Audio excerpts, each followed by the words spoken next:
नमस्कार आदाब सत श्री अकाल हमदर्द टीवी देखने वाले सारे दर्शकों का स्वागत है। मैं हाँ तरनजीत कौर घुम्मण। दोस्तों ਅੱਜ ਇੱਕ ਖਾਸ ਪੇਸ਼ਕਸ਼ ਤੁਹਾਡੇ ਸਾਹਮਣੇ ਲੈ ਕੇ ਆਏ ਹਾਂ। ਪਿਛਲੇ 2 ਤੋਂ 3 ਸਾਲਾਂ ਵਿੱਚ ਅਸੀਂ ਦੇਖਿਆ ਹੈ ਕਿ ਆਈਲੈਟਸ ਮੈਰਿजेस ਦੇ ਵਿੱਚ ਬਹੁਤ ਜ਼ਿਆਦਾ ਵਾਧਾ ਹੋਇਆ, ਜਿਸ ਦੇ ਕਨਸੀਕੁਐਂਸਸ ਇੱਥੇ ਆ ਕੇ ਫਰਾਡ ਦੇ ਰੂਪ ਵਿੱਚ ਭੁਗਤਣੇ ਪੈ ਰਹੇ ਨੇ। ਸੁਸਾਈਡ ਦੇ ਮੈਟਰਸ ਵੀ ਇੰਡੀਆ ਵਿੱਚ ਸਾਹਮਣੇ ਆਏ, ਜਿਸ ਨੇ ਕਿ ਪੂਰੇ ਵਰਲਡ ਨੂੰ ਹਿਲਾ ਕੇ ਰੱਖ ਦਿੱਤਾ ਕਿ ਪੰਜਾਬੀ ਕਮਿਊਨਿਟੀ ਦੇ ਵਿੱਚ ਹੁਣ ਮੈਰਿजेस ਇਸ ਤਰੀਕੇ ਨਾਲ ਵੀ ਹੋਣ ਲੱਗੀਆਂ ਨੇ। ਕੈਨੇਡਾ ਦੇ ਪ੍ਰਧਾਨ ਮੰਤਰੀ ਤੱਕ ਇਹ ਗੱਲਾਂ ਪਹੁੰਚੀਆਂ ਨੇ, ਜਿਸ ਤੋਂ ਬਾਅਦ ਖਾਸ ਤੌਰ ਤੇ ਇੰਡੀਆ ਤੇ ਵੀ ਸਪੈਸ਼ਲੀ ਖਾਸ ਤੌਰ ਤੇ ਪੰਜਾਬ ਤੋਂ ਹੋਣ ਵਾਲੇ ਵਿਆਹਾਂ ਦੇ ਉੱਤੇ ਕੁਐਸਚਨ ਮਾਰਕ ਲੱਗ ਚੁੱਕਿਆ ਵਾ। ਸੋ ਜਿਹੇ ਦੇ ਵਿੱਚ ਜਿਹੜੇ ਵੀ ਇਸ ਵਕਤ ਦਰਸ਼ਕ ਸਾਡਾ ਪ੍ਰੋਗਰਾਮ ਦੇਖ ਰਹੇ ਨੇ ਜਾਂ ਸੁਣ ਰਹੇ ਨੇ, ਆਈਲੈਟਸ ਦੀਆਂ ਵਿਆਹਾਂ ਦੇ ਚੱਕਰਾਂ ਦੇ ਵਿੱਚ ਜੇਕਰ ਤੁਸੀਂ ਪੈ ਰਹੇ ਹੋ, ਉਹ ਤੋਂ ਪਹਿਲਾਂ ਸਾਡਾ ਅੱਜ ਦਾ ਇਹ ਪ੍ਰੋਗਰਾਮ ਜ਼ਰੂਰ ਦੇਖਿਓ, ਕਿਉਂਕਿ ਇੱਕ ਕੈਨੇਡੀਅਨ ਲਾਇਰ ਸਾਡੇ ਨਾਲ ਮੌਜੂਦ ਨੇ ਜੋ ਕਿ ਸਾਨੂੰ ਜਾਣਕਾਰੀ ਦੇਣਗੇ ਕਿ ਅਜਿਹੇ ਵਿਆਹਾਂ ਦੇ ਕੀ ਨਤੀਜੇ ਸਾਹਮਣੇ ਆ ਸਕਦੇ ਨੇ। ਅਜਿਹੇ ਵਿਆਹਾਂ ਵਿੱਚ ਚਾਹੇ ਕੋਈ ਵਿਕਟਿਮ ਹੈ ਤੇ ਚਾਹੇ ਕੋਈ ਇਸ ਮਾਮਲੇ ਨੂੰ ਜਾਣ ਬੁੱਝ ਕੇ ਹਾਈਲਾਈਟ ਕਰ ਰਿਹਾ ਵਾ, ਦੋਹਾਂ ਪਾਸਿਆਂ ਦੇ ਵਿੱਚ ਕੀ ਕਨਸੀਕੁਐਂਸਸ ਹੋ ਸਕਦੇ ਨੇ। ਸੋ ਅੱਜ ਦਾ ਪ੍ਰੋਗਰਾਮ ਧਿਆਨ ਨਾਲ ਸੁਣਿਓ। ਜੇਕਰ ਚਾਹੇ ਤੁਸੀਂ ਵਿਕਟਿਮ ਹੋ ਜਾਂ ਫਿਰ ਤੁਸੀਂ ਅਜਿਹਾ ਫਰਾਡ ਕਰਨ ਦੇ ਬਾਰੇ ਵਿੱਚ ਸੋਚ ਰਹੇ ਹੋ, ਤੁਹਾਡੇ ਉੱਤੇ ਕਾਫੀ ਜ਼ਿਆਦਾ ਕਾਨੂੰਨੀ ਕਾਰਵਾਈ ਹੋ ਸਕਦੀ ਆ। ਕਿਸ ਤਰੀਕੇ ਦੀ ਕਾਰਵਾਈ ਹੋ ਸਕਦੀ ਹੈ, ਇਹਦੇ ਬਾਰੇ ਵਿੱਚ ਅਸੀਂ ਜਾਣਕਾਰੀ ਤੁਹਾਨੂੰ ਦਵਾਂਗੇ। ਸਾਡੇ ਨਾਲ ਜੁੜ ਚੁੱਕੇ ਨੇ ਜੀ ਕੈਨੇਡੀਅਨ ਲਾਇਰ ਮਿਸਟਰ ਤੇਜ ਬਿਰਬਿਮ। ਸਵਾਗਤ ਹੈ ਤੁਹਾਡਾ ਹਮਦਰਦ ਟੀਵੀ ਤੇ। Thank you so much, Stern. And I want to thank ਤੁਹਾਡਾ ਤੇ ਹਮਦਰਦ ਟੀਵੀ ਦਾ ਕਿ ਤੁਸੀਂ ਦਰਸ਼ਕਾਂ ਨੂੰ entertain ਵੀ ਕਰ ਰਹੇ ਹੋ and you're presenting them with knowledge as well. So thank you so much. And ਦਰਸ਼ਕਾਂ ਨੂੰ ਸਤਿ ਸ਼੍ਰੀ ਅਕਾਲ, ਨਮਸਤੇ, ਆਦਾਬ. And I'm so happy to be here. Thank you for having me. ਤੁਸੀਂ ਖੁਦ ਇਸ ਮਾਮਲੇ ਦੇ ਬਾਰੇ ਵਿੱਚ ਅਪਰੋਚ ਕੀਤੀ, ਐਸ ਵੀ ਆਲ ਨੋ ਕਿ ਇਸ ਵਕਤ ਇਹ ਮੈਟਰਸ ਬਹੁਤ ਜ਼ਿਆਦਾ ਹਾਈਲਾਈਟ ਹੋ ਰਹੇ ਨੇ ਆਈਲਟਸ ਮੈਰਿजेस ਦੇ ਵਿੱਚ। ਸੋ ਆਪਾਂ ਜਿਵੇਂ ਗੱਲਬਾਤ ਕਰ ਰਹੇ ਸੀ ਪ੍ਰੋਗਰਾਮ ਦੀ ਸ਼ੁਰੂਆਤ ਤੋਂ ਪਹਿਲਾਂ ਵੀ, ਕੈਨੇਡਾ ਨੂੰ ਇਮੀਗ੍ਰੇਸ਼ਨ ਦੀ ਕਿੰਨੀ ਕੁ ਜ਼ਿਆਦਾ ਜ਼ਰੂਰਤ ਹੈਗੀ ਆ ਤੇ ਕੀ ਕੈਨੇਡਾ ਵਿੱਚ ਇਮੀਗ੍ਰੇਸ਼ਨ ਲੈਣਾ ਇੰਨਾ ਸੌਖਾ ਹੈਗਾ ਆ? ਵੈਲ, ਕੈਨੇਡਾ ਨੂੰ ਇਮੀਗ੍ਰੇਸ਼ਨ ਦੀ ਸਖਤ ਲੋੜ ਆ, ਰਾਈਟ। ਸਾਡੀ ਜਿਹੜੀ ਪੋਪੂਲੇਸ਼ਨ ਆ ਉਹਦੇ ਕੋਲ ਬਰਥ ਰੇਟ ਇੰਡੀਆ ਵਰਗਾ ਨਾਟ ਇਵਨ ਕਲੋਸ, ਰਾਈਟ। ਤੇ ਸਾਡੀ ਜਿਹੜੀ ਟੈਕਸ ਪੇਇੰਗ ਪੋਪੂਲੇਸ਼ਨ ਹੈ ਉਹ ਹਰ ਸਾਲ ਇਟਸ ਏਜਿੰਗ ਐਂਡ ਜਿਹੜੀ ਸਾਡੀ generation you would call it the boomers, ਉਹ ਰਿਟਾਇਰ ਹੋ ਰਹੇ ਆ। ਸੋ ਸਾਨੂੰ ਸਖਤ ਲੋੜ ਆ to get young people, especially tax paying people at that age, ਜਿਹੜੇ ਸਾਡੀ ਇਕਨੋਮੀ ਨੂੰ ਇੱਕ ਤਾਂ ਸਪੋਰਟ ਕਰਦੇ ਆ and also do many of the jobs in the sectors that we need, right? So ਇਹ ਗੱਲਾਂ they're a priority for Canada. ਸਾਨੂੰ ਇਮੀਗ੍ਰੇਸ਼ਨ ਦੀ ਲੋੜ ਆ, but again ਸਾਡੀ ਸਰਕਾਰਾਂ ਕਹਿੰਦੀਆਂ ਕਿ they need legal immigration, right? Because again illegal immigration ਦੇ ਜਿੱਦਾਂ ਤੁਸੀਂ ਹੁਣ ਜ਼ਿਕਰ ਕੀਤਾ ਹੈ ਕਿ ਉਹਦੇ ਕੀ unintended consequences ਹੁੰਦੇ ਆ। ਸੋ ਲੋੜ ਹੈਗੀ ਆ, but again ਜਿੱਦਾਂ ਤੁਸੀਂ ਕਿਹਾ ਕਿ ਕੀ ਇਹ ਸੌਖਾ ਹੈ ਕਿ ਨਹੀਂ, that really depends on ਤੁਸੀਂ ਕਿੱਦਾਂ ਆ ਰਹੇ ਹੋ, right? ਜੇ ਤੁਸੀਂ ਇੱਕ ideal candidate ਹੈਗੇ ਹੋ for the immigration system, ਤੁਹਾਡੇ ਲਈ immigration relatively ਸੌਖੀ ਹੁੰਦੀ ਆ। but if you're somebody who ਜਿਹੜਾ ਥੋੜਾ ਗਲਤ ਰਾਹ ਅਪਣਾ ਰਿਹਾ ਜਾਂ ਅਪਣਾ ਰਹੇ ਹੋ through something like these IELTS marriages, then unfortunately ਤੁਹਾਡੇ ਲਈ ਔਖਾ ਆ, right? And that route presents many difficulties along the way. So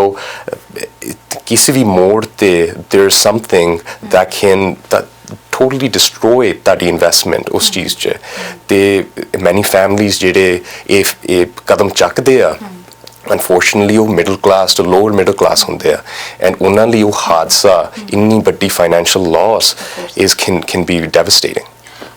Canada ਇੱਕ ਆਲਮੋਸਟ ਸਭ ਦੀ ਡ੍ਰੀਮ ਡੈਸਟੀਨੇਸ਼ਨ ਹੈਗੀ ਆ ਤੇ ਕੈਨੇਡਾ ਦੀ ਗਵਰਨਮੈਂਟ ਇਮੀਗ੍ਰੈਂਟਸ ਨੂੰ ਖੁੱਲੀਆਂ ਬਾਹਾਂ ਨਾਲ ਸਵਾਗਤ ਵੀ ਕਰਦੀ ਆ, ਪਰ ਕੋਈ ਇਹ ਨਹੀਂ ਸੋਚਦਾ ਕਿ ਆ ਕੇ ਸਾਡੇ ਕਾਨੂੰਨੀ ਵਿਵਸਥਾ ਨੂੰ ਇੰਨਾ ਜ਼ਿਆਦਾ ਉਲਝਾ ਦੇਣਗੇ ਇਹ। ਬਟ ਜਦੋਂ ਆਪਾਂ ਆਈਲਟਸ ਮੈਰਿजेस ਦੀ ਗੱਲ ਕਰਦੇ ਹਾਂ, ਜੇ ਪਿੱਛੇ ਥੋੜੇ ਜਿਹੇ ਟ੍ਰੈਂਡ ਦੀ ਗੱਲ ਕੀਤੀ ਜਾਵੇ, ਆਮ ਤੌਰ ਤੇ ਇਹ ਦੇਖਿਆ ਜਾਂਦਾ ਕਿ ਜਦੋਂ ਬੱਚੇ ਨੇ ਗ੍ਰੇਡ 12 ਕਰ ਲਈ, ਲੜਕੀ ਨੇ ਜੇ ਆਈਲਟਸ ਕਰ ਲਈ ਤਾਂ ਇੱਕ ਲੜਕੇ ਨਾਲ ਵਿਆਹ, ਇੱਕ ਆਈਡੀਅਲ ਕੈਂਡੀਡੇਟ ਲੱਭਿਆ ਜਾਂਦਾ ਹੈ ਤੇ ਉਹਦੇ ਨਾਲ ਵਿਆਹ ਕਰ ਦਿੱਤਾ ਜਾਂਦਾ। ਤਾਂ ਉਸ ਤੋਂ ਬਾਅਦ ਇਹ ਚੀਜ਼ ਕਹੀ ਜਾਂਦੀ ਆ ਕਿ ਲੜਕੀ ਲੜਕੇ ਨੂੰ ਨਾਲ ਵਿਦੇਸ਼ ਲੈ ਕੇ ਜਾਏਗੀ, ਕੈਨੇਡਾ ਲੈ ਕੇ ਜਾਏਗੀ ਤੇ ਉਹਦੀ ਫੀਸ ਜਾਂ ਜਿੰਨੇ ਵੀ ਉਹਦੇ ਖਰਚੇ ਹੋਣਗੇ ਉਹ ਲੜਕੇ ਵਾਲੇ ਜਿਹੜੇ ਆ ਉਹ ਸਾਰੇ ਖਰਚੇ ਬੇਅਰ ਕਰਨਗੇ। ਪਰ ਉਸ ਤੋਂ ਬਾਅਦ ਜਦੋਂ ਲੜਕੀ ਇੱਕ ਵਾਰੀ ਇੱਥੇ ਆ ਕੇ ਪਹੁੰਚਦੀ ਆ, I am not talking about only girls, ਮੁੰਡੇ ਵੀ ਜੇ ਕੋਈ ਇਹ ਜਿਹੇ ਮੈਟਰ ਕਰਦੇ ਆ ਤਾਂ ਜਦੋਂ ਇੱਥੇ ਆ ਕੇ ਪਹੁੰਚਦੇ ਆ, ਪਿੱਛੇ ਸਪਾਊਸ ਨੂੰ ਧੋਖਾ ਦੇਣਾ ਇੱਕ ਆਮ ਸਿਸਟਮ ਬਣ ਚੁੱਕਿਆ ਹੈ। ਸੋ ਇਹ ਜਿਹੇ ਮੈਟਰਸ ਦੇ ਵਿੱਚ ਮੈਂ ਤੁਹਾਡੇ ਤੋਂ ਹੁਣ ਥੋੜ੍ਹੀਆਂ ਜਿਹੀਆਂ ਕਾਨੂੰਨੀ ਸਲਾਹਾਂ ਇਹਦੇ ਬਾਰੇ ਜ਼ਰੂਰ ਲੈਣਾ ਚਾਹੂੰਗੀ, ਕਿਉਂਕਿ ਇਹ ਮੈਟਰਸ ਬਹੁਤ ਜ਼ਿਆਦਾ ਸਾਹਮਣੇ ਆ ਰਹੇ ਨੇ। ਪਹਿਲਾਂ ਤਾਂ ਇਹ ਮੈਰਿਜ ਜਦੋਂ ਹੁੰਦੀ ਆ, ਅਸੀਂ ਇਸ ਨੂੰ ਜੈਨੂਇਨ ਪ੍ਰੂਵ ਕਰਨ ਦੀ ਬਹੁਤ ਕੋਸ਼ਿਸ਼ ਕਰਦੇ ਹਾਂ ਤੇ ਕੀ ਇਹ ਮੈਰਿजेस ਜਿਹੜੀਆਂ ਹੁੰਦੀਆਂ ਨੇ ਇਹ ਕੈਨੇਡਾ ਵਿੱਚ ਵੈਲਿਡ ਹੁੰਦੀਆਂ ਨੇ? So you're pointing to a really pressing concern ਸਾਡੇ ਇੱਥੇ ਹੁਣ especially Brampton 'ਚ ਹੋ ਰਹੀ, ਕਿਉਂਕਿ ਸਾਡੇ ਕੋਲ student population ਇੰਨੀ ਹੈਗੀ ਆ, right? Now the reality is ਕਿ as a criminal lawyer ਮੈਂ ਇਹ ਗੱਲ ਰੋਜ਼ ਦੇਖਦਾ ਹਾਂ, right? And unfortunately the reality is ਕਿ ਇਹ ਮੁੰਡਿਆਂ ਨਾਲ ਜ਼ਿਆਦਾ ਹੁੰਦਾ ਆ the reason for that, unfortunately, is that our rules here I don't want to say favorable, but we do prioritize the protection of women in our society. देखो हर society ਦੇ different priorities ਹੁੰਦੇ ਜੇ ਤੁਹਾਡੀ society 'ਚ ਵੱਡੇ ਦੁਵਿਧਾਵਾਂ ਵੱਡੇ concerns ਆ ਜਿਸ war famine then ਉਹ ਤੁਹਾਡੀ number one priority ਹੋਗੀ but unfortunately ਅਸੀਂ ਇੱਥੇ society 'ਚ we are somewhat past those big concerns so ਹੁਣ ਜਿਹੜੇ ਵੀ minor and I don't want to say they're minor but minor relative to the other parts of the world right but ਸਾਡੇ ਲਈ ਬਹੁਤ ਵੱਡੇ issues ਆ right violence against women ਸਾਡੇ ਲਈ ਬਹੁਤ ਵੱਡਾ issue ਆ ਕਿਉਂਕਿ women are disproportionately victimized in violence right so ਸਾਡੇ ਲਈ priority ਬਣ ਗਈ ਇਸ ਦੇਸ਼ 'ਚ priority ਬਣ ਗਈ so ਅਸੀਂ ਕਹਿੰਦੇ ਆ ਕਿ look we address criminal complaints right against male perpetrators of violence against women very seriously ਕਿਉਂਕਿ ਅਸੀਂ ਇੱਥੇ pattern ਦੇਖਿਆ ਹੋਇਆ ਹੈ women are victimized 90 to 95% of time by a man or a person they know right so ਇੱਦਾਂ ਦੀ situation 'ਚ ਜੇ ਤੁਸੀਂ ਇਮੀਗ੍ਰੇਟ ਇੱਦਾਂ ਦੇ ਦੇਸ਼ ਨੂੰ ਕਰ ਰਹੇ ਹੋ ਰਾਈਟ ਤੁਹਾਡੀ ਜ਼ਿੰਮੇਵਾਰੀ ਬਣਦੀ ਆ ਆਲਸੋ ਤੁਹਾਡੇ ਜਿਹੜੇ ਨਾਲ ਤੁਹਾਨੂੰ ਫੈਸਿਲਿਟੇਟ ਕਰ ਰਹੇ ਆ ਇੱਥੇ ਆਉਣ ਲਈ ਉਹਨਾਂ ਦੀ ਜ਼ਿੰਮੇਵਾਰੀ ਬਣਦੀ ਆ to learn the rules learn the conduct ਜਿਹੜਾ ਇੱਥੇ ਅਪਰੋਪਰੀਏਟ ਹੈਗਾ ਆ ਕਿਉਂਕਿ ਜੇ ਤੁਸੀਂ ਨਹੀਂ ਕਰਦੇ you give opening for somebody to make that complaint against you right ਜੇ ਤੁਹਾਨੂੰ ਪਤਾ ਹੈ ਕਿ ਤੁਹਾਡਾ ਵਿਆਹ ਟ੍ਰਾਂਜੈਕਸ਼ਨਲ ਆ ਤੇ ਇਸ ਚੀਜ਼ ਦੀ ਰਿਸਕ ਆ ਕਿ ਤੁਸੀਂ ਇੱਥੇ ਇਮੀਗ੍ਰੇਟ ਹੋ ਕੇ ਤੁਹਾਡਾ ਤੇ ਤੁਹਾਡੇ ਪਾਰਟਨਰ 'ਚ ਕੋਈ ਇੱਦਾਂ ਦੀ ਫ੍ਰਿਕਸ਼ਨ ਕੋਈ ਇੱਦਾਂ ਦਾ ਕੌਨਫਲਿਕਟ ਜਾਂ ਪੈਦਾ ਆਪ ਕੀਤਾ ਜਾਵੇ because there's fraudulent intentions or ਆਪੇ ਬਣ ਜਾਵੇ ਕਿਉਂਕਿ ਤੁਹਾਡੇ ਰਿਸ਼ਤੇ 'ਚ ਕੁਛ ਅਣਬਣ ਕੁਛ ਇਸ਼ੂ ਆ ਗਿਆ ਸੋ ਦੈਨ ਉਹ ਕ੍ਰਿਮੀਨਲ ਚਾਰਜਸ ਜਦ ਇੱਕ ਇਨਸਾਨ ਤੇ ਲੱਗ ਜਾਂਦੇ ਆ now their immigration is far from a possibility ਜਦੋਂ ਤੁਸੀਂ ਗੱਲ ਕੀਤੀ ਆ ਇਮੀਗ੍ਰੇਸ਼ਨ ਦੇ ਬਾਰੇ ਵਿੱਚ ਗੱਲ ਕੀਤੀ ਤਾਂ ਇਸ ਦੇ ਮਾਮਲੇ ਵਿੱਚ ਕੁਝ ਸਮਾਂ ਪਹਿਲਾਂ ਇਹ ਰੂਲ ਸੀ ਕਿ ਜਦੋਂ ਤੁਸੀਂ ਵਿਆਹ ਕਰਵਾਉਂਦੇ ਹੋ ਜਾਂ ਵਿਆਹ ਕਰਵਾ ਕੇ ਆਉਂਦੇ ਹੋ ਘੱਟੋ ਘੱਟ 2 ਸਾਲ ਤੁਹਾਨੂੰ ਇਕੱਠੇ ਰਹਿਣਾ ਜ਼ਰੂਰੀ ਹੈ ਤੇ ਉਹਨਾਂ 2 ਸਾਲਾਂ ਦੇ ਵਿੱਚ ਇਮੀਗ੍ਰੇਸ਼ਨ ਦਾ ਪ੍ਰੋਸੈਸ ਹੋ ਜਾਂਦਾ ਸੀ ਹੁਣ ਦੇ ਸਮੇਂ ਵਿੱਚ ਐਵੇਂ ਦਾ ਕੋਈ ਬੈਰੀਅਰ ਨਹੀਂ ਹੈਗਾ ਤੇ ਤੁਸੀਂ ਕਿਸੇ ਵੀ ਟਾਈਮ ਸੈਪਰੇਟ ਹੋ ਸਕਦੇ ਹੋ ਡਿਵੋਰਸ ਦੇ ਸਕਦੇ ਹੋ ਜਦੋਂ ਐਵੇਂ ਦੇ ਮਾਮਲੇ ਸਾਹਮਣੇ ਆਉਂਦੇ ਤੁਸੀਂ ਕਿਹਾ ਕਿ ਇੱਥੇ ਔਰਤ ਪ੍ਰਧਾਨ ਮੁਲਕ ਹੈ ਤੇ ਔਰਤਾਂ ਨੂੰ ਜ਼ਿਆਦਾ ਸੁਣਿਆ ਜਾਂਦਾ ਉਹਨਾਂ ਦੀ ਸੁਣਵਾਈ ਜ਼ਿਆਦਾ ਹੁੰਦੀ ਹੈ ਕਿ ਜਿਹੜੇ ਮਰਦ ਜਿਨ੍ਹਾਂ ਦੇ ਨਾਲ ਧੋਖਾ ਹੋਇਆ ਹੈ ਜਾਂ ਫਰਾਡ ਹੋਇਆ ਹੈ ਉਹਨਾਂ ਨੂੰ ਆਪਣਾ ਪੱਖ ਰੱਖਣ ਦਾ ਮੌਕਾ ਦਿੱਤਾ ਜਾਂਦਾ ਹੈ ਉਹਨਾਂ ਨੂੰ ਪੱਖ ਰੱਖਣ ਦਾ ਮੌਕਾ ਤਾਂ ਜ਼ਰੂਰ ਦਿੱਤਾ ਜਾਂਦਾ ਹੈ but it's too late for the purposes of their immigration right ਤੇ ਕਈ ਵਾਰੀ ਹੁਣ ਇਹਨਾਂ ਕੋਲ they don't have the capacity to defend themselves in court right now ਮੈਂ ਇਹਨਾਂ ਵੀ ਨਹੀਂ ਕਹਿਣਾ ਚਾਹੁੰਦਾ ਕਿ ਅਸੀਂ ਇੱਥੇ ਸਰਕਾਰ ਔਰਤਾਂ ਦਾ ਜਾਂ ਫੀਮੇਲਸ ਦਾ ਜ਼ਿਆਦਾ ਫੇਵਰ ਕਰਦੀ ਹੈ through criminal matters but the reality is simply that violence against women is disproportionate so ਉਹਨਾਂ ਨੂੰ ਕਰਨਾ ਪੈਂਦਾ ਹੈ right they have to be considerate of that the criminal justice system has to be aware ਕਿ ਜਿਹੜੇ ਲੋਕੀ ਸਾਡੇ system 'ਚ ਜ਼ਿਆਦਾ victim ਬਣਦੇ ਆ we have to protect them now ਉਹਦੇ unintended consequences ਬਣ ਜਾਂਦੇ ਆ for families right ਕਿਉਂਕਿ ਜੇ ਤੁਹਾਡੀ ਘਰ 'ਚ ਅਣਬਣ ਆ you have to be in control right ਕਿਉਂਕਿ ਜੇ ਤੁਸੀਂ it's not even assault ਦਾ ਮਤਲਬ ਇਹ ਨਹੀਂ ਹੁੰਦਾ ਕਿ ਤੁਸੀਂ ਸਿਰਫ ਆਪਣੇ ਸਪਾਊਸ ਤੇ ਜਾਂ ਸੌਰੀ ਕਿਸੇ ਵੀ ਹੋਰ ਇਨਸਾਨ ਤੇ ਉਹਨਾਂ ਨੂੰ ਟੱਚ ਕੀਤਾ ਆ ਸਿਰਫ made contact yeah it can also be if they've been threatened by your violence right if they feel that endangered by your actions by your conduct so we have to be very careful right ਤੇ ਜਿਹੜੇ ਸਾਡੇ ਨੌਜਵਾਨ ਆ ਰਹੇ ਨੇ India ਤੋਂ ਭਾਵੇਂ again women or men they have to be aware of those things ਤੁਸੀਂ ਜਿਵੇਂ ਹਰਾਸਮੈਂਟ ਦੀ ਗੱਲ ਕੀਤੀ ਹੈ ਇਹਦੇ ਵਿੱਚ ਕੀ ਚੀਜ਼ਾਂ ਆ ਜਾਂਦੀਆਂ ਨੇ ਤੇ ਕਿਹੜੀਆਂ ਚੀਜ਼ਾਂ ਦੇ ਲਈ ਅਵੇਅਰ ਹੋਣ ਦੀ ਖਾਸ ਤੌਰ ਤੇ ਜ਼ਰੂਰਤ ਹੈ ਕਿਉਂਕਿ ਜਦੋਂ ਕਿਸੇ ਨੇ ਮਨ ਬਣਾਈ ਲਿਆ ਕਿ ਤੁਸੀਂ ਆਪਣੇ ਸਾਹਮਣੇ ਸਪਾਊਸ ਦੇ ਨਾਲ ਨਹੀਂ ਰਹਿਣਾ ਚਾਹੁੰਦੇ ਡਾਇਰੈਕਟਲੀ ਔਰ ਇਨਡਾਇਰੈਕਟਲੀ ਕਈ ਵਾਰੀ ਇੱਦਾਂ ਹੁੰਦਾ ਕਿ ਧੋਖਾ ਦੇਣ ਦੀ ਕੋਸ਼ਿਸ਼ ਕੀਤੀ ਜਾਂਦੀ ਹੈ ਤੇ ਉਸ ਵੇਲੇ ਕਈ ਅਜਿਹੇ ਤੁਹਾਡੇ ਉੱਤੇ ਜਿਹੜੀਆਂ ਕੇਸਿਸ ਪਾਉਣ ਦੀ ਕੋਸ਼ਿਸ਼ ਕੀਤੀ ਜਾਂਦੀ ਹੈ ਜਾਂ ਇਹ ਜੇ ਤੁਹਾਡੇ ਉੱਤੇ ਫਰਾਡ ਕਰਨ ਦੀ ਕੋਸ਼ਿਸ਼ ਕੀਤੀ ਜਾਂਦੀ ਆ ਕਿਸ ਟਾਈਪ ਦੇ ਇਹ ਹੋ ਸਕਦੇ ਆ ਜਿਹਦੇ ਵਿੱਚ ਤੁਹਾਨੂੰ ਜਿਹੜੀਆਂ ਸੀਰੀਅਸ ਕਨਸੀਕੁਐਂਸਸ ਭੁਗਤਣੇ ਪੈ ਸਕਦੇ ਆ ਜਾਂ ਤੁਸੀਂ ਉਹਨਾਂ ਚੀਜ਼ਾਂ ਤੋਂ ਕਿਵੇਂ ਬਚ ਸਕਦੇ ਆ right so number one thing is ਦੇਖੋ ਅਸੀਂ ਇੱਥੇ in the west or even in India ਜਿਹੜੇ ਵਿਆਹ or on ਪਿਆਰ ਦੇ ਫਾਊਂਡੇਸ਼ਨ ਤੇ ਹੈਗੇ ਨੇ ਜਾਂ ਇੱਕ ਲੰਬੇ ਰਿਸ਼ਤੇ ਦੇ ਸਿਰ ਤੇ ਖੜੇ ਨੇ ਉਹ ਵਿਆਹ ਵੀ ਇੱਥੇ here in the west we see ਕਿ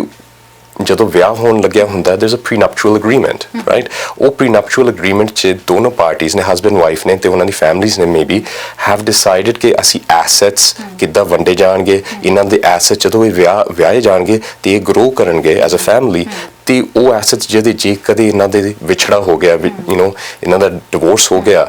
how would those be split up? Now ਮੈਂ ਨਹੀਂ ਕਹਿੰਦਾ ਕਿ ਹਰ ਕਪਲ ਨੂੰ ਪ੍ਰੀਨਪਚੁਅਲ ਅਗਰੀਮੈਂਟ ਦੀ ਲੋੜ ਆ, ਬਟ ਜੇ ਤੁਹਾਨੂੰ ਪਤਾ ਆ ਕਿ ਤੁਹਾਡਾ ਵਿਆਹ ਟ੍ਰਾਂਜੈਕਸ਼ਨਲ ਜਾਂ ਲੈਟਸ ਸੇ ਨਾਟ ਟ੍ਰਾਂਜੈਕਸ਼ਨਲ ਬਟ ਇਸ ਸਿਰ ਤੇ ਆ ਕਿ ਜਾਂ ਕਿਸੇ ਆਸ ਤੇ ਆ, ਬਾਰਾਂ ਦੀ ਆਸ ਤੇ ਆ, then you should be very careful, right? Because you don't know that party. ਤੁਸੀਂ ਕਿੰਨੇ ਸਮੇਂ ਤੋਂ ਜਾਣਦੇ ਹੋ ਉਹਨਾਂ ਨੂੰ, so you have to A, protect yourself with agreements, right? And B, protect yourself with knowledge, right? ਜਿੱਦਾਂ ਆਪਾਂ ਹੁਣ ਗੱਲ ਕੀਤੀ ਆ, if you know ਕਿ ਤੁਸੀਂ ਇੱਥੇ ਆ ਕੇ ਆਪਣੀ ਵਾਈਫ ਨੂੰ ਇਸ ਤਰੀਕੇ ਨਾਲ ਨਹੀਂ ਫੜ ਸਕਦੇ ਉਹਦੀ without her consent. Now this rule is probably the same in India as well. It's a Commonwealth country. ਇੱਦਾਂ ਦਾ ਕੋਈ ਵਿਛੜਾ ਦੇਸ਼ ਨਹੀਂ ਹੈਗਾ, okay? But the reality is ਉੱਥੇ sometimes there's no will to prosecute ਇਹੋ ਜਿਹੇ crime, right? ਪੁਲਿਸ ਇੱਦਾਂ ਦੇ crime ਨੂੰ seriously ਨਹੀਂ ਲੈਂਦੀ, right? But ਇੱਥੇ ਲੈਂਦੀ ਆ, right? So you have to have that knowledge. So you can't touch your wife like that without her consent. ਤੁਸੀਂ ਉਹਨਾਂ ਦੇ ਕੰਮ ਤੇ you can't show up to her work without her consent and start calling her at her work, right? ਇਹੋ ਜਿਹੇ ਜਿਹੜੇ ਬਰਤਾਵ ਨੇ ਕਿਸੇ ਸਮੇਂ, right? ਭਾਵੇਂ ਗਲਤ ਭਾਵੇਂ ਸਹੀ, ਬਟ ਸਾਡੀ ਸੋਸਾਇਟੀ ਮੰਨਦੀ ਹੁੰਦੀ ਸੀ ਸਪੈਸ਼ਲੀ ਇਨ ਇੰਡੀਆ ਕਿ ਠੀਕ ਸੀਗੇ ਆਦਮੀ ਤੀਵੀਂ ਦੇ ਵਿੱਚ ਠੀਕ ਇਹ ਇਹੋ ਜਿਹੇ ਬਰਤਾਵ ਠੀਕ ਨੇ,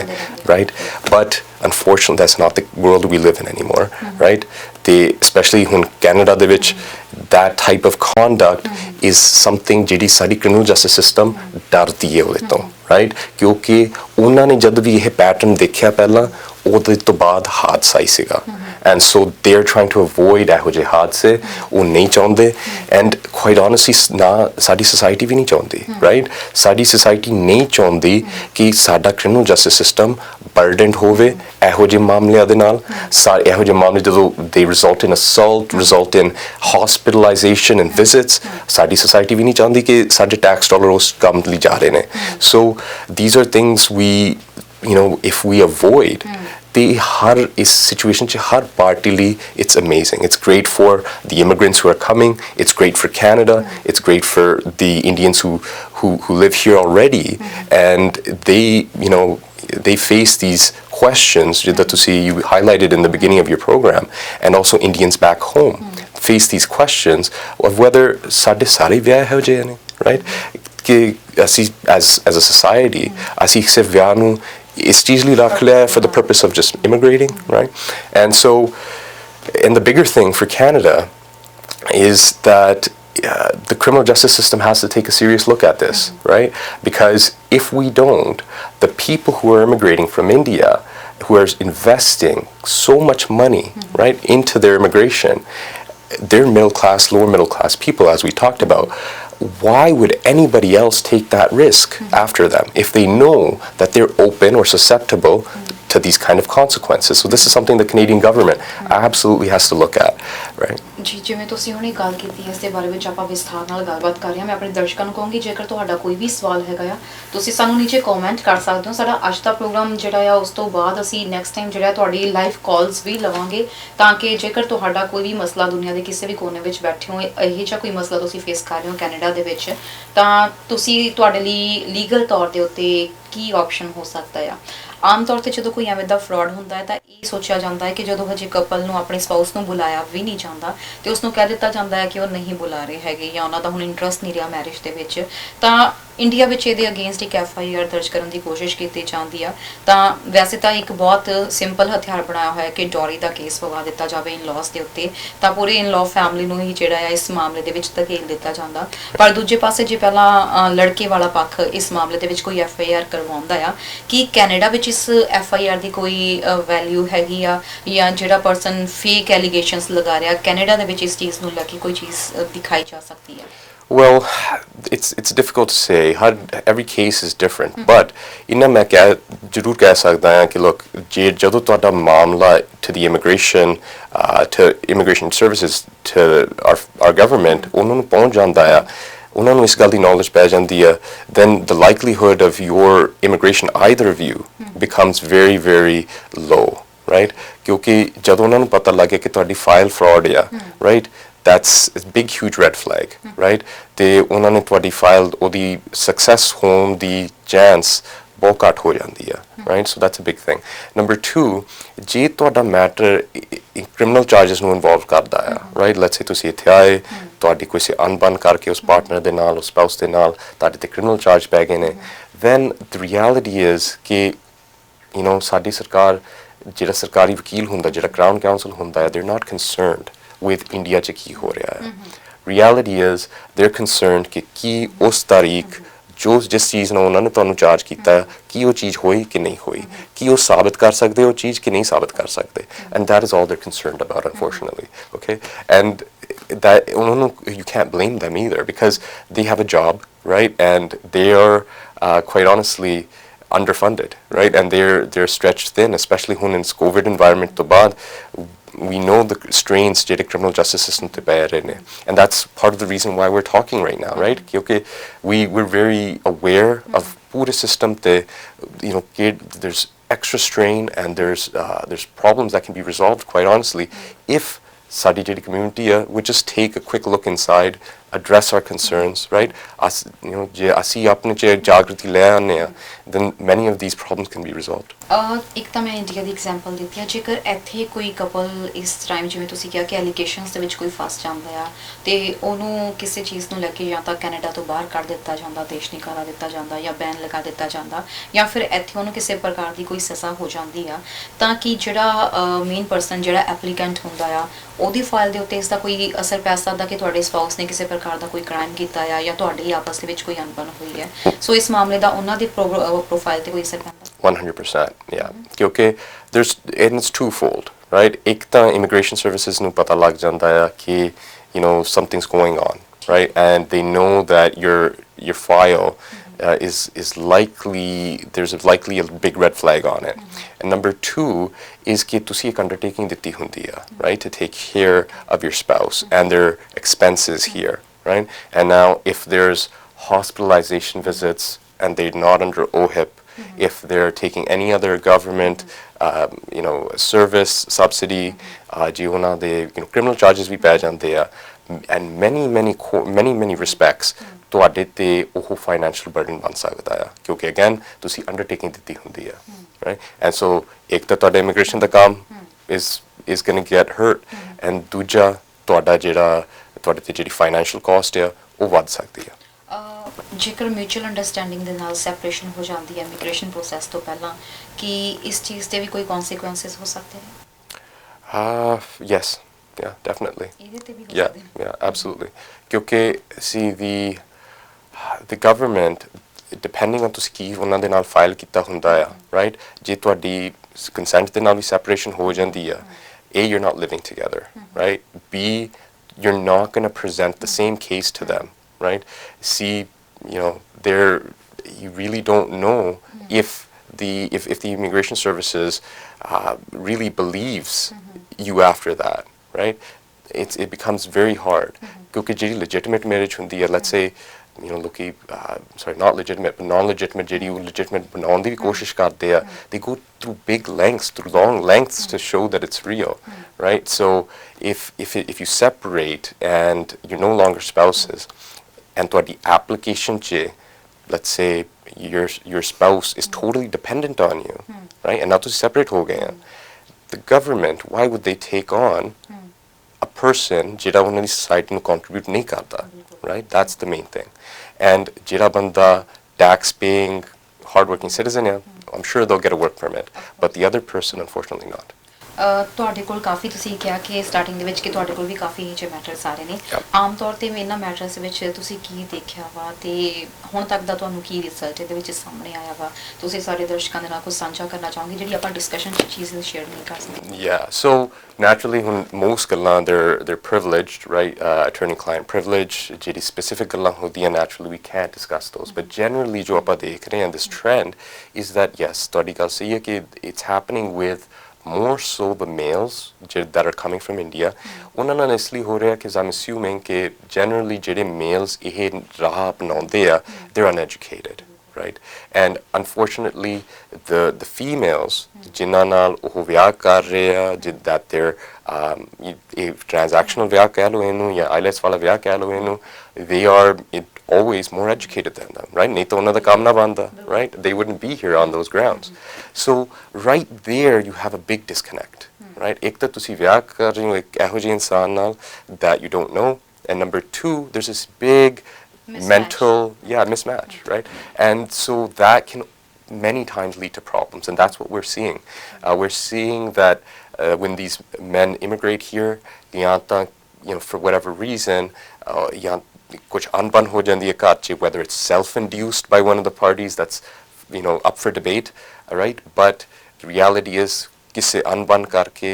one of the parties gets charged. Usually that's the male, right? Especially because if the male is here as the spouse and the wife is here as on the work permit, ਉਹਨਾਂ ਕੋਲ ਬਹੁਤ ਘੱਟ incentive ਹੈ ਕਿ ਉਹ ਆਪਣਾ ਕੰਮ ਵਿਗਾੜਨ, right? ਉਹਨਾਂ ਦੇ ਘਰ 'ਚ ਅਨਬਨ ਵੀ ਹੋਵੇ. Let's reverse the roles. Let's say male is here, female comes, okay? She ਭਾਵੇਂ ਉਹਦੇ ਨਾਲ ਵਿਚਾਰੀ ਨਾਲ ਜ਼ਿਆਦਤੀ ਵੀ ਹੋ ਰਹੀ ਆ, she will have every incentive not to report it, because ਉਹ ਕਹੂਗੀ ਕਿ ਯਾਰ ਮੇਰਾ ਇੱਥੇ ਕੰਮ ਹੋ ਜਾਵੇ, ਮੇਰਾ ਇੱਥੇ ਘਰ ਬਸ ਜਾਵੇ, right? And she will not report it to the police. And so now we reverse the roles again. ਉੱਥੇ ਬੰਦੇ ਨੂੰ ਪਾ ਦਿਓ, ਜੇ ਉਹਦੇ ਘਰ 'ਚ ਅਨਬਨ ਹੈ, ਜੇ ਉਹ ਵੀ ਕੁੱਟ ਖਾ ਰਿਹਾ ਵਿਚਾਰਾ, he's not going to go to the cops, he's not going to the police, because unfortunately he doesn't want his immigration file to be turned down. ਐਵੇਂ ਦੇ ਬਹੁਤ ਸਾਰੇ ਮਾਮਲੇ ਲਗਾਤਾਰ ਸਾਹਮਣੇ ਆ ਰਹੇ ਨੇ ਜੋ ਕਿ ਸਾਡੇ ਲਈ ਵੀ ਇੱਕ ਨਾਮੋਸ਼ੀ ਦਾ ਮਾਮਲਾ ਹੈ, ਕਿਉਂਕਿ ਪੰਜਾਬੀ ਕਮਿਊਨਿਟੀ ਜਿਹੜੀ ਆ ਆਪਣੇ ਰੀਤੀ ਰਿਵਾਜ਼ਾਂ ਲਈ, ਆਪਣੇ ਸੰਸਕਾਰਾਂ ਲਈ ਜਾਣੀ ਜਾਂਦੀ ਹੈ, ਪਰ ਇਹ ਜਿਹੇ ਜਦੋਂ ਮਾਮਲੇ ਸਾਹਮਣੇ ਆਉਂਦੇ ਨੇ ਤਾਂ ਇਹ ਵਾਕਈ ਪੂਰੇ ਸਮਾਜ ਲਈ ਜਿਹੜਾ ਨਾਮੋਸ਼ੀ ਬਣਦੇ ਨੇ। ਪਰ ਜਦੋਂ ਆਪਾਂ ਇਹ ਜਿਹੇ ਮਾਮਲਿਆਂ ਦੀ ਗੱਲ ਕਰਦੇ ਹਾਂ, ਹੁਣ ਚਾਹੇ ਉਹ ਮੇਲ ਹੈ ਚਾਹੇ ਫੀਮੇਲ ਹੈ, ਚਾਹੇ ਕੋਈ ਇੱਥੇ ਪਹੁੰਚ ਚੁੱਕੇ ਆ, ਉਹਨਾਂ ਨੂੰ ਕੋਈ ਸੁਜੈਸ਼ਨ ਤੁਸੀਂ ਦੇਣਾ ਚਾਹੋਗੇ? ਕਿਉਂਕਿ ਕਈ ਵਾਰੀ ਇਹ ਸੋਚਿਆ ਜਾਂਦਾ ਕਿ ਲਾਈਕ ਜੇ ਮੈਂ ਇੱਥੇ ਆਈ ਹਾਂ, ਮੈਂ ਆਪਣੇ ਸਪਾਊਸ ਨੂੰ ਬੁਲਾਉਣਾ, ਤੇ ਜੇ ਮੈਂ ਉਹਦੇ ਉੱਤੇ ਕੋਈ ਚਾਰਜਿਸ ਪਵਾ ਵੀ ਦੇਵਾਂ ਜਾਂ ਮੈਂ ਉਹਨੂੰ ਨਾ ਵੀ ਬੁਲਾਵਾਂ ਤਾਂ ਐਟਲੀਸਟ ਮੈਨੂੰ ਕੈਨੇਡਾ ਇਮੀਗ੍ਰੇਸ਼ਨ ਤੋਂ ਕੋਈ ਪ੍ਰੋਬਲਮ ਨਹੀਂ ਹੋਏਗੀ। ਕਈ ਵਾਰੀ ਇਹ ਸੋਚਿਆ ਜਾਂਦਾ ਕਿ ਮੇਰਾ ਕੋਈ ਕੀ ਵਿਗਾੜ ਦੇਗਾ, ਜਾਂ ਫਿਰ ਦੂਸਰੇ ਸਾਈਡ ਤੇ ਜਿਹੜਾ ਵਿਕਟਿਮ ਹੈਗਾ ਉਹਦੇ ਬੰਨਿਓ ਕੋਈ ਤੁਸੀਂ ਸੁਜੈਸ਼ਨ ਦੇਣਾ ਚਾਹੋਗੇ? ਦੋਵੇਂ ਪਾਰਟੀਆਂ ਨੂੰ ਕੀ ਸੁਜੈਸ਼ਨ ਦੇਣਾ ਚਾਹੋਗੇ? Well, ਪਹਿਲੀ ਗੱਲ ਇਹ ਹੈ ਕਿ first and foremost, all this advice is not legal advice. This is not this is knowledge, right? And ਮੈਂ ਦਰਸ਼ਕਾਂ ਨੂੰ ਇਹ ਗੱਲ I'd like to stress it, ਕਿਉਂਕਿ ਜਿਹੜੀ ਤੁਹਾਡੀ situation ਹੈ, specific situation ਹੈ, ਉਹਦੀ ਸਲਾਹ ਤੁਹਾਡੀ ਸਹਾਇਤਾ ਇੱਕ ਵਕੀਲ ਕਰ ਸਕਦਾ ਹੈ, but you have to sit down with them and they have to be retained. ਜਿਹੜੀ ਅਸੀਂ ਇੱਥੇ ਗੱਲ ਕਰਦੇ ਹਾਂ ਉਹ ਦਰਸ਼ਕਾਂ ਲਈ it's for knowledge, but ਮੈਂ in general ਮੈਂ ਤੁਹਾਨੂੰ ਦੱਸ ਸਕਦਾ ਹਾਂ ਕਿ ਪਹਿਲਾ step is definitely ਕਿ ਜਦੋਂ ਤੁਸੀਂ ਇਹੋ ਜਿਹਾ ਵਿਆਹ ਕਰ ਰਹੇ ਹੋ, do not, ਪਹਿਲੀ ਗੱਲ ਹੈ we would suggest against doing any type of transactional marriage, first and foremost. Number two, ਜੇ ਤੁਸੀਂ ਇਹ ਵਿਆਹ ਕਰ ਹੀ ਰਹੇ ਹੋ ਜਿਹ 'ਚ ਆਸ ਹੈਗੀ ਹੈ ਕਿ ਇੱਕ ਪਾਰਟੀ ਨੇ ਬਾਹਰ ਆਉਣਾ ਆ ਤੇ ਤੁਸੀਂ ਦੂਜੀ ਪਾਰਟੀ ਨੂੰ ਇੰਨੀ ਚੰਗੀ ਤਰ੍ਹਾਂ ਨਹੀਂ ਜਾਣਦੇ, then please protect yourself. Agreements ਦੇ ਨਾਲ and with an understanding of the country ਜਿਹਦੇ 'ਚ ਤੁਸੀਂ immigrate ਕਰ ਰਹੇ ਹੋ. Not only Canada, but the US, the UK, most of these Commonwealth countries ਇਹਨਾਂ 'ਚ ਇਹ conduct is criminal, right? And they're all very similar ਕਿ ਇਸ ਚੀਜ਼ ਨੂੰ ਕਿੱਦਾਂ treat ਕਰਦੇ ਆ, right? ਇਹਨੂੰ ਕਿੱਦਾਂ prosecute ਕਰਦੇ ਆ. So number two is having that understanding, right? ਕਿਉਂਕਿ ਜਦੋਂ ਤੁਸੀਂ ਇੱਥੇ ਆਓਗੇ, ਜੇ ਤੁਹਾਨੂੰ ਇਹ understanding ਹੈਗੀ ਆ, then it's very less likely that ਤੁਸੀਂ ਉਸ ਚੀਜ਼ ਦੀ violation ਕਰੋਗੇ. ਜੇ ਤੁਹਾਨੂੰ rules ਪਤਾ ਆ, if you know the parameters you have to exist within, then it's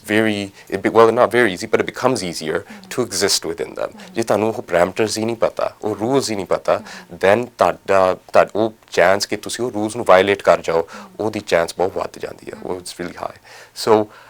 those are the two things. Number one, please do not engage in these kind of marriages. Number two, if you do have a marriage ਜਿਹਦੇ ਇਹੋ ਜਿਹੀ ਆਸ ਹੈਗੀ ਆ and ਤੁਸੀਂ ਦੂਜੀ party ਨੂੰ ਨਹੀਂ ਚੰਗੀ ਤਰ੍ਹਾਂ ਜਾਣਦੇ, please protect yourself with agreements and an understanding of ਤੁਸੀਂ ਇੱਥੇ ਆ ਕੇ ਕਿੱਦਾਂ ਵਰਤਾਵ ਕਰਨਾ ਇੱਕ ਦੂਜੇ ਦੇ ਨਾਲ। ਜੀ ਆਮ ਤੌਰ ਤੇ ਇੱਕ ਚੀਜ਼ ਬੜੀ ਆਮ ਦੇਖੀ ਜਾਂਦੀ ਹੈ ਜੇ ਮਾਮਲਿਆਂ 'ਚ, ਪਿੱਛੇ ਜੇ ਵੀ ਇੱਕ ਮੈਂ ਮੈਟਰ ਦਾ ਨਾਮ ਨਹੀਂ ਦੱਸਣਾ ਚਾਹਾਂਗੀ, ਪਰ ਸਾਰੇ ਜਾਣਦੇ ਨੇ, ਜਿਸ ਦੇ ਵਿੱਚ ਪਿੱਛੇ ਲੜਕੇ ਨੇ ਸੁਸਾਈਡ ਕਰ ਲਈ ਸੀ ਤੇ ਇੱਥੇ ਲੜਕੀ ਨੇ ਕਿਹਾ ਗਿਆ ਸੀ ਕਿ ਅਫਕੋਰਸ ਕਿ ਹੁਣ ਉਹਦੇ ਇਮੀਗ੍ਰੇਸ਼ਨ ਦੇ ਉੱਤੇ ਵੀ ਪ੍ਰੋਸੈਸ ਦੇ ਉੱਤੇ ਜਿਵੇਂ ਤੁਸੀਂ ਕਿਹਾ ਕਿ ਰੈੱਡ ਫਲੈਗ ਲੱਗ ਜਾਂਦਾ ਆ, ਤਾਂ ਉਸ ਤੋਂ ਬਾਅਦ ਇਹ ਕੋਸ਼ਿਸ਼ ਕੀਤੀ ਜਾਂਦੀ ਹੈ ਕਿ ਚਲੋ ਜੇ ਨਾਰਮਲ ਵੇ ਦੇ ਨਾਲ ਐਕਸਪ੍ਰੈਸ ਐਂਟਰੀ 'ਚ ਪ੍ਰੋਫਾਈਲ ਨਹੀਂ ਲੱਗ ਪਾ ਰਹੀ ਹੈਗੀ ਜਾਂ ਇਮੀਗ੍ਰੇਸ਼ਨ ਵੱਲੋਂ ਕੋਈ ਪ੍ਰੋਬਲਮਸ ਕ੍ਰੀਏਟ ਕੀਤੀਆਂ ਜਾ ਰਹੀਆਂ ਨੇ, ਤਾਂ ਕਿ ਉਹਨਾਂ ਇਹ ਕਹਿ ਕੇ ਕਿ ਮੇਰੀ ਜਾਨ ਨੂੰ ਇੰਡੀਆ ਵਿੱਚ ਖਤਰਾ ਆ ਜਾਂ ਮੈਨੂੰ ਧਮਕੀਆਂ ਦਿੱਤੀਆਂ ਜਾ ਰਹੀਆਂ ਨੇ, ਤਾਂ ਕੈਨੇਡਾ ਦੇ ਵਿੱਚ ਰਿਫਿਊਜੀ ਜਾਂ ਫਿਰ ਅਸਾਈਲਮ ਕਲੇਮ ਕਰ ਦਿੱਤਾ ਜਾਂਦਾ, ਇਹ ਜਿਹੇ ਮੈਟਰਸ 'ਚ ਕਿੰਨੀ ਸਕਸੈਸ ਹੋਣ ਦੀ ਰੇਸ਼ੋ, ਕਿੰਨੀ ਸਕਸੈਸ ਰੇਸ਼ੋ ਰਹਿੰਦੀ ਹੈ? That's entirely again dependent on on a case by case basis, but again, many of those claims ਜਿਹੜੇ claim ਹੁੰਦੇ ਆ, immigration services know ਕਿ threat ਵਾਕਈ ਕਿੱਥੋਂ ਹੈਗੀ ਆ, right? ਉਹਨਾਂ they're looking for refugee claims, are looking at a broader societal cultural threat, whether political or something of that nature. And if you're claiming a threat from just one person, you know, India ਬਹੁਤ ਵੱਡਾ ਆ, right? And you don't have to go to the same town and the same place, and the government understands that. ਸੋ ਮਤਲਬ ਕਿ ਤੁਸੀਂ immigration system ਦੇ ਨਾਲ ਖਿਲਵਾੜ ਨਹੀਂ ਕਰ ਸਕਦੇ, ਉਹਨਾਂ ਨੂੰ ਪਾਗਲ ਨਹੀਂ ਬਣਾ ਸਕਦੇ। ਆਲਮੋਸਟ ਆਫੀਸਰਸ ਉੱਥੇ ਸਭ ਕੁਝ ਜਾਣਦੇ ਨੇ, ਐਟਲੀਸਟ ਇਹ ਜੇ ਮੈਟਰਸ ਇਸ ਵਕਤ ਸਾਹਮਣੇ ਆ ਰਹੇ ਨੇ ਉਹਦੇ ਬਾਰੇ ਸਾਰਿਆਂ ਨੂੰ ਜਾਣਕਾਰੀ ਹੈਗੀ ਹੈ। ਸੋ ਅਖੀਰ 'ਚ ਜਿਹੜੇ ਦਰਸ਼ਕ ਤੁਹਾਨੂੰ ਦੇਖ ਰਹੇ ਨੇ, ਇਸ ਵਕਤ ਸੁਣ ਰਹੇ ਨੇ, ਉਹਨਾਂ ਨੂੰ ਕੁਝ ਕਹਿਣਾ ਚਾਹੋਗੇ? Well, ਪਹਿਲੀ ਗੱਲ ਸਭ ਨੂੰ ਸਭ ਦੇ ਵਕਤ ਲਈ ਮੈਂ ਧੰਨਵਾਦ ਕਹਿਣਾ ਚਾਹੂੰਗਾ। Thank you for joining us. Thank you for giving us the time to share this knowledge with you. Again, Hamdard TV da main big time thankful for giving me this platform, and ਉਮੀਦ ਕਰਦੇ ਹਾਂ ਕਿ ਆਉਣ ਵਾਲੇ episodes 'ਚ you know ਹੋਰ ਮੁਲਾਕਾਤਾਂ ਦੇ ਵਿੱਚ we can spread more knowledge and share things that help our community. ਬਿਲਕੁਲ। ਸੋ ਕੋਸ਼ਿਸ਼ ਕਰਾਂਗੇ ਅਸੀਂ ਕਿ ਨੈਕਸਟ ਟਾਈਮ ਇਮੀਗ੍ਰੇਸ਼ਨ ਸੰਬੰਧੀ ਜਾਂ ਹੋਰ ਜਿਹੜੀਆਂ ਕਾਨੂੰਨੀ ਦਾਅ-ਪੇਚ ਹੈਗੇ ਉਹਦੇ ਬਾਰੇ ਤੁਹਾਨੂੰ ਅਸੀਂ ਜਾਣਕਾਰੀ ਦੇ ਸਕੀਏ। So thank you so much Tejveer ਜੀ ਸਾਡੇ ਪ੍ਰੋਗਰਾਮ 'ਚ ਆਉਣ ਲਈ ਤੇ ਸਾਡੇ ਦਰਸ਼ਕਾਂ ਦੇ ਨਾਲ ਜਾਣਕਾਰੀ ਸਾਂਝੀ ਕਰਨ ਲਈ। Thank you. ਸੋ ਦੋਸਤੋ, ਇਸੀ ਸਾਡਾ ਪ੍ਰੋਗਰਾਮ, ਉਮੀਦ ਕਰਦੇ ਹਾਂ ਇਸ ਪ੍ਰੋਗਰਾਮ ਤੋਂ ਤੁਹਾਨੂੰ ਕੁਝ ਨੌਲੇਜ ਜ਼ਰੂਰ ਮਿਲੀ ਹੋਏਗੀ। ਬਾਕੀ ਤੁਹਾਡਾ ਕੋਈ ਵੀ ਸਵਾਲ ਹੈ ਸਾਨੂੰ ਨੀਚੇ ਕਮੈਂਟ ਕਰ ਸਕਦੇ ਹੋ। ਨੈਕਸਟ ਟਾਈਮ ਐਪੀਸੋਡਸ ਦੇ ਵਿੱਚ ਤੁਹਾਡੀਆਂ ਲਾਈਵ ਕਾਲਸ ਵੀ ਅਸੀਂ ਲਵਾਂਗੇ, ਤੁਹਾਡੇ ਸਵਾਲਾਂ ਦੇ ਜਵਾਬ ਦੇਣ ਦੀ ਵੀ ਪੂਰੀ ਕੋਸ਼ਿਸ਼ ਕਰਾਂਗੇ। ਇਸ ਦੇ ਨਾਲ ਫਿਲਹਾਲ ਦਿਓ ਇਜਾਜ਼ਤ, ਦੇਖਦੇ ਰਹੋ ਹਮਦਰਦ ਟੀਵੀ। ਸਤਿ ਸ਼੍ਰੀ ਅਕਾਲ।